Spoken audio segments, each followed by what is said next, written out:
May 30 മഹാരാഷ്ട്രയിലെ നാഗ്പൂരിൽ താപനില ഹാഫ് സെഞ്ചുറിയും കടന്ന് 56 ഡിഗ്രി രേഖപ്പെടുത്തിയെന്ന് റിപ്പോർട്ടുകളുണ്ടായിരുന്നു. നാഗ്പൂരിലെ ഓട്ടോമാറ്റിക് വെതർ കേന്ദ്രത്തിൽ 56 ഡിഗ്രി സെൽഷ്യസ് രേഖപ്പെടുത്തിയെന്നായിരുന്നു റിപ്പോർട്ട്. എന്നാൽ നാഗ്പൂരിൽ യഥാർത്ഥത്തിൽ അത്രത്തോളം ചൂടുണ്ടായിരുന്നു ഇല്ലെന്നാണ് നിലവിൽ കാലാവസ്ഥാ നിരീക്ഷണ കേന്ദ്രം വ്യക്തമാക്കുന്നത്. നാഗ്പൂരിൽ 4 ഓട്ടോമാറ്റിക് വെതർ സ്റ്റേഷനുകളാണുള്ളത്. ഇതിൽ 2 എണ്ണത്തിലാണ് മെയ് 30 54-നും 56-നും ഇടയിലുള്ള താപനില രേഖപ്പെടുത്തിയത്. എന്നാൽ നാഗ്പൂരിലെ CSIRലെ ഓട്ടോമാറ്റിക് വെതർ സ്റ്റേഷനിൽ അന്ന് രേഖപ്പെടുത്തിയ ഏറ്റവും കൂടിയ താപനില 44 ഡിഗ്രി ആയിരുന്നു. അതായിരുന്നു നാഗ്പൂരിലെ യഥാർത്ഥ താപനില എന്നാണ് കാലാവസ്ഥാ നിരീക്ഷണ കേന്ദ്രം ഇപ്പോൾ അറിയിക്കുന്നത്. എന്തുകൊണ്ടാണ് ഇലക്ട്രോണിക് സെൻസറുകളിൽ തെറ്റായ താപനില രേഖപ്പെടുത്തുന്നത്? ഇതിന് പല കാരണങ്ങളുണ്ട് എന്നാണ് കാലാവസ്ഥാ നിരീക്ഷണ കേന്ദ്രവുമായി ബന്ധപ്പെട്ട ഉദ്യോഗസ്ഥർ പറയുന്നത്.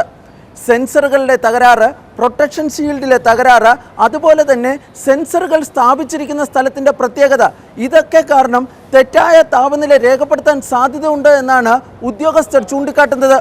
എന്നാൽ ഇതെല്ലാം കണ്ടെത്തുന്നതിന് ഉദ്യോഗസ്ഥർക്ക് പരിശീലനം നൽകിയിട്ടുണ്ട് എന്നാണ് കാലാവസ്ഥാ നിരീക്ഷണ കേന്ദ്രവുമായി ബന്ധപ്പെട്ട കേന്ദ്രങ്ങൾ വ്യക്തമാക്കുന്നത്.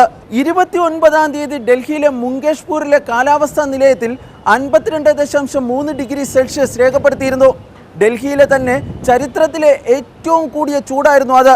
എന്നാൽ പിന്നീട് ആ ഉയർന്ന ചൂട് തെറ്റായിട്ട് രേഖപ്പെടുത്തിയെന്നായിരുന്നു കണ്ടെത്തിയിരുന്നത്. സെൻസറിലെ തകരാറ് കാരണമാണ് അത്രയധികം ചൂട് കാലാവസ്ഥാ നിലയത്തിൽ രേഖപ്പെടുത്തിയിരുന്നതെന്നായിരുന്നു കണ്ടെത്തിയിരുന്നത്. ഇതിൽ നിന്നൊക്കെ ഒരു കാര്യം വ്യക്തമാക്കാം, സർക്കാരിൻ്റെ ഔദ്യോഗിക അറിയിപ്പ് വരുന്നത് വരെ ഈ കൊടും ചൂടുണ്ട് എങ്കിലും ചൂടുകൾ സംബന്ധിച്ച് പ്രചരിക്കുന്ന കണക്കുകൾ നമ്മൾ വിശ്വസിക്കേണ്ടതില്ല.